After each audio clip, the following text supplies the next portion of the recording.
जय हिंद दोस्तों, कैसे हैं आप सभी लोग। आप सभी लोगों का स्वागत है आपके अपने यूट्यूब चैनल इन्फॉर्मेटिव कर्ण पर। काफ़ी लंबे समय बाद मैं प्रभाकर हाजिर हूँ आपके सामने नई वीडियो लेकर। और आज हम बात करने वाले हैं institute of banking personal selection के बारे में, जिसको हम शॉर्ट फॉर्म में बोलते हैं आईबीपीएस के बारे में। आईबीपीएस में दो वैकेंसी निकली है, उन दो वैकेंसी के बारे में समझेंगे, जिसमें पहली प्रोविजनली ऑफिसर हैं एंड सेकंड मैनेजमेंट ट्रेनीज हैं। डिफरेंट डिफरेंट बैंकों ने अपनी वैकेंसी निकाली है। डेट क्या है, फीस कितनी है, सिलेक्शन प्रोसीजर क्या है, एग्ज़ाम का पैटर्न क्या है, कौन कौन से बैंक ने निकाली है, कितनी वैकेंसी है, सारी चीज़ों को हम डिटेल में समझेंगे इस वीडियो में। तो चलिए वीडियो की शुरुआत करते हैं। तो सबसे पहले मैं बता दूं तो आपको ये जो नोटिफिकेशन आया है वो आया है 1 जुलाई को। और धीरे धीरे जानेंगे इम्पोर्टेंट डेट क्या है। तो आगे बढ़ते हैं। तो सबसे पहले हम देखते हैं कि एक इसको हम बोलते हैं सीआरपी, जिसको बोलते हैं कॉमन रिक्रूटमेंट प्रोसेस। किसके लिए? For recruitment for provisionary officers and management trainees in participating banks. Different different bank से। और वैकेंसी जो आई है वो 2026-27 के लिए आई है, जिसको सीआरपी बोलते हैं। मैंने आपको बता दिया ये चीज़ें मैंने। और जो शेड्यूल आया, पहले सबसे पहले इंपॉर्टेंट डेट्स को समझते हैं, शेड्यूल्स को समझते हैं। ठीक है। तो ऑनलाइन रजिस्ट्रेशन स्टार्ट हो चुके हैं आपकी 1 जुलाई से। और लास्ट डेट है आपकी 21 जुलाई। 1 जुलाई 2025 से आपका एडमिशन रजिस्ट्रेशन स्टार्ट हो चुका है। और 21 जुलाई 2025 आपकी लास्ट डेट है। अभी तक की टेंटेटिव शेड्यूल यही है हमारा।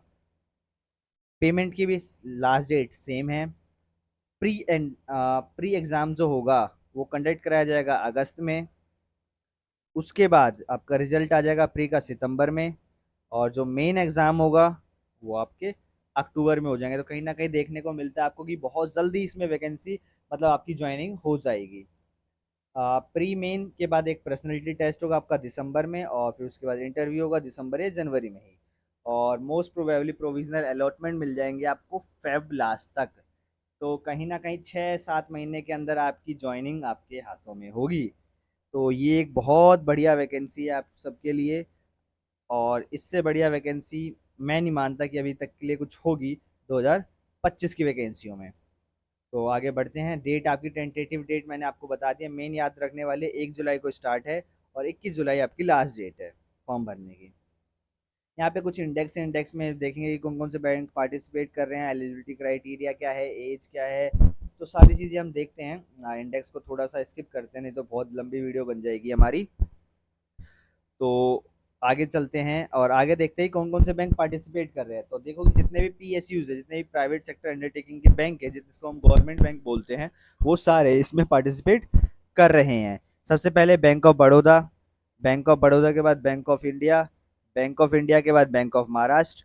बैंक ऑफ महाराष्ट्र के बाद Canara bank. Central bank of India, Indian bank, Indian overseas bank, Punjab national bank, Punjab and Sindh bank, UCO bank and union bank of India.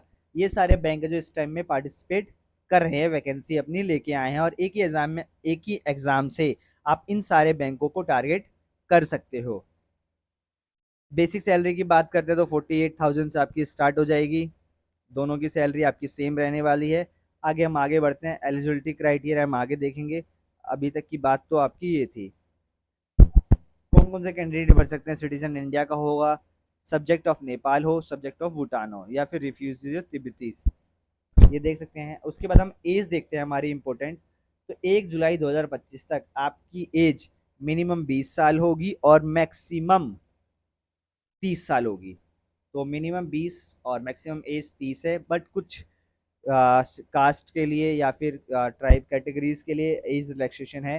जैसे एससी और एसटी के लिए 5 ईयर के लिए है, ओबीसी के लिए 3 ईयर के लिए है, और पर्सन विद डिसेबल्ड मार्क के लिए 10 ईयर के लिए है, एक्स सर्विस मैन के लिए 5 ईयर के लिए आपकी रिलैक्सेशन मिल जाएगी आपको एज में।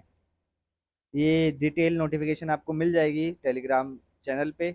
वहाँ पे आप जाके देख सकते हो कि कौन डिफरेंटली एबल्ड में कौन से हैं, कितने परसेंट है, कौन कौन से एलिजिबल है, कौन से एलिजिबल नहीं है, कौन कौन से इंक्लूड किए गए हैं, कौन कौन से इंक्लूड नहीं किए गए हैं। तो ये सारी आपको नोटिफिकेशन में मिल जाएगी। मैं आपको मेन मेन चीज़ें बताता हूँ जो आपके काम की है अभी। आगे बढ़ते हैं तो एजुकेशन क्वालिफिकेशन देखेंगे। तो एजुकेशनल क्वालिफिकेशन बिल्कुल सिंपल सा बोला हुआ आपके पास कि एक ग्रेजुएशन की डिग्री होनी चाहिए। कब तक होनी चाहिए? तो जो उसका रिजल्ट होगा वो डिक्लेयर होना चाहिए 21 जुलाई से पहले तक। ठीक है। उसके बाद वो गवर्नमेंट यूनिवर्सिटी होनी चाहिए। ये सारी चीज़ें देखने को मिलेंगी आपकी। और हाँ, एक यहाँ पे एक मोस्ट इम्पोर्टेंट फैक्टर ये है कि आपकी क्रेडिट हिस्ट्री, जिसको हम कहीं ना कहीं सिविल स्कोर बोलते हैं, वो आपका अच्छा होना चाहिए। अगर आप लेट सपोज कि आपका सिविल स्कोर अच्छा नहीं है, तो आपको सबसे पहले सिविल स्कोर अच्छा करना पड़ेगा। नहीं तो दूसरी बात कि आपके जो भी इश्यूज चल रहे होंगे किसी भी एजेंसी के साथ, उस एजेंसी के साथ आपको एक एनओसी लेना पड़ेगा, तो ही आप, और वो लोग एग्जाम में जिनका बैंक अकाउंट ही नहीं है। तो अब बात करते हैं फीस की, नेक्स्ट बात करेंगे हम फीस की।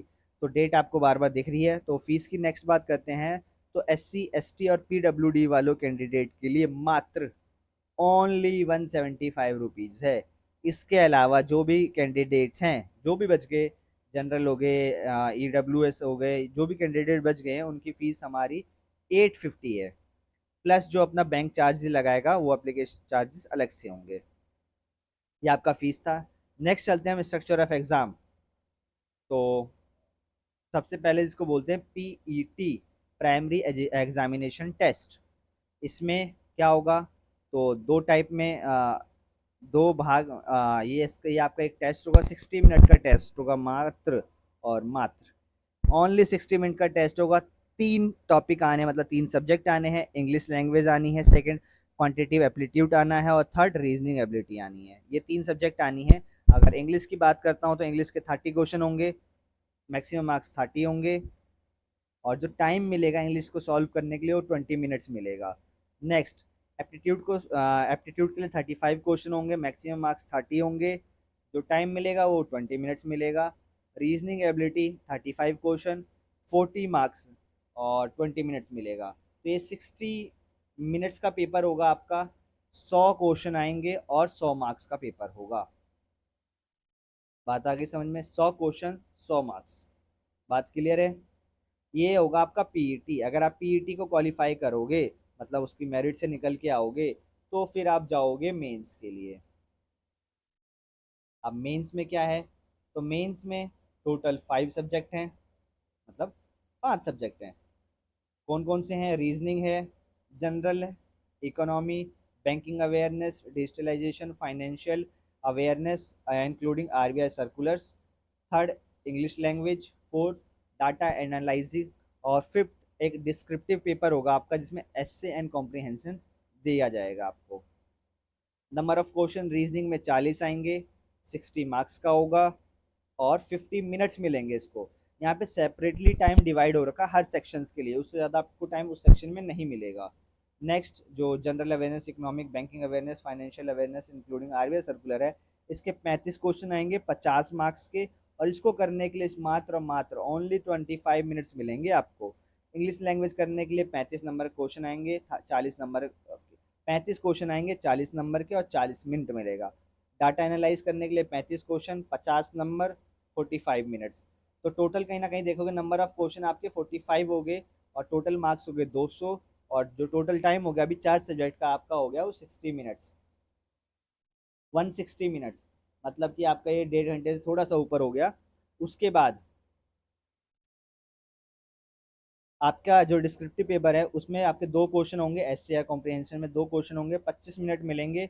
और सॉरी, 25 नंबर का होगा, और 30 मिनट का आपका पेपर होगा। ये तो ये होगा आपका पूरा मेंस का पेपर। जब आप मेंस का पेपर कंप्लीट कर लोगे, तो मेंस के पेपर के बाद होगा एक आपका पर्सनैलिटी टेस्ट। पर्सनैलिटी टेस्ट के बाद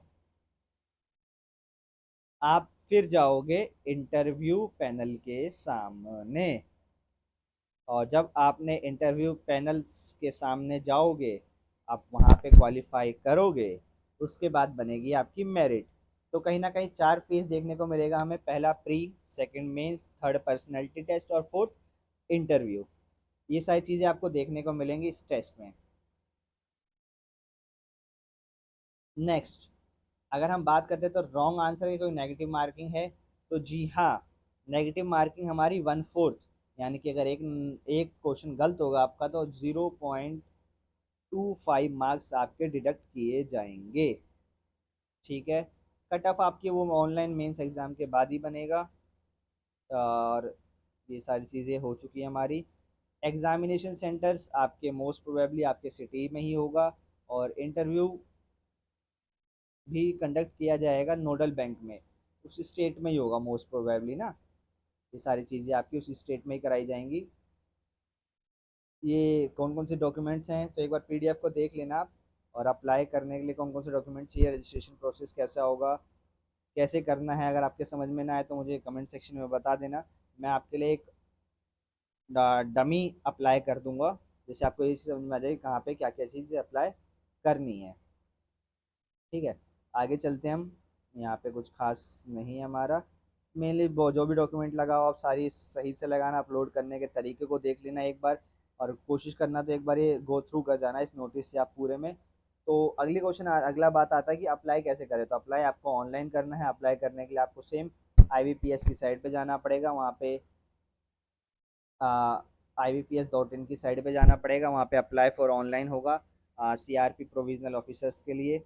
वहाँ पे क्लिक करोगे तो न्यू रजिस्ट्रेशन में जाके आपको photo, signature, thumb, hand written declaration, 10th की मार्कशीट और कुछ मार्क्स सर्टिफिकेट देने पड़ेंगे जो आपके काम आएंगे। लाइक आपका SC ST का सर्टिफिकेट होगा वगैरह वगैरह। ठीक है। और पेमेंट करने के बाद आपका जो रजिस्ट्रेशन होगा वो कंप्लीट हो जाएगा। उससे पहले कुछ और बातें जान लेते हैं हम जो हमारे ज़रूरी है। ये जनरल इंस्ट्रक्शंस हैं जो आप एक बार गो थ्रू कर जाना।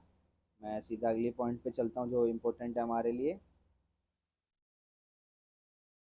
एग्ज़ाम सेंटर में क्या है, क्या ले जा सकते हैं, क्या नहीं जा सकते, मिसकंडक्ट क्या होते हैं, सब आपको मोस्टली अगर आपने एग्ज़ाम दिए हैं तो आपको पता होंगे। तो एक बार गो थ्रू फिर भी कर जाना आप इस नोटिफिकेशन से।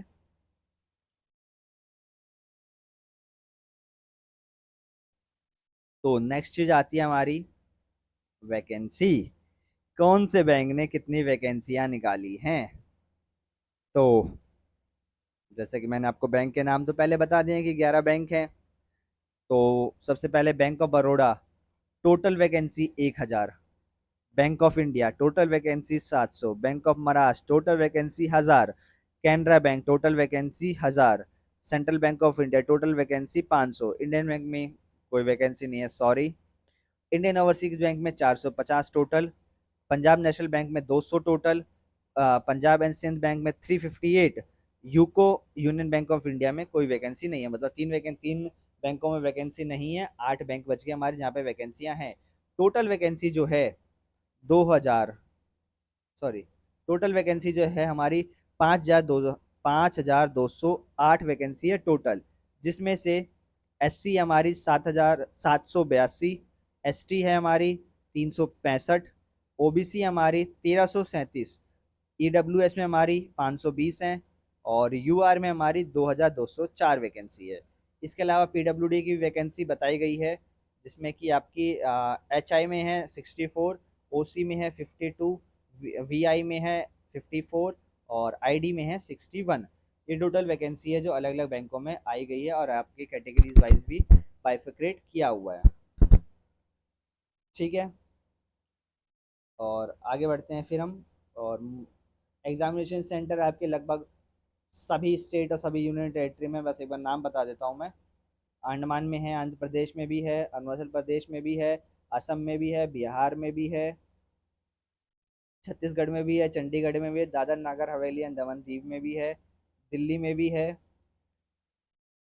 गोवा, गुजरात, हरियाणा, हिमाचल प्रदेश, जम्मू कश्मीर, झारखंड, कर्नाटक, केरला, लक्षद्वीप, लद्दाख, मध्य प्रदेश, महाराष्ट्र, मणिपुर, मेघालय, मिजोरम, नागालैंड, उड़ीसा, पुडुचेरी, पंजाब, राजस्थान, सिक्किम, तमिलनाडु, तेलंगाना, त्रिपुरा, उत्तर प्रदेश, उत्तराखंड, वेस्ट बंगाल।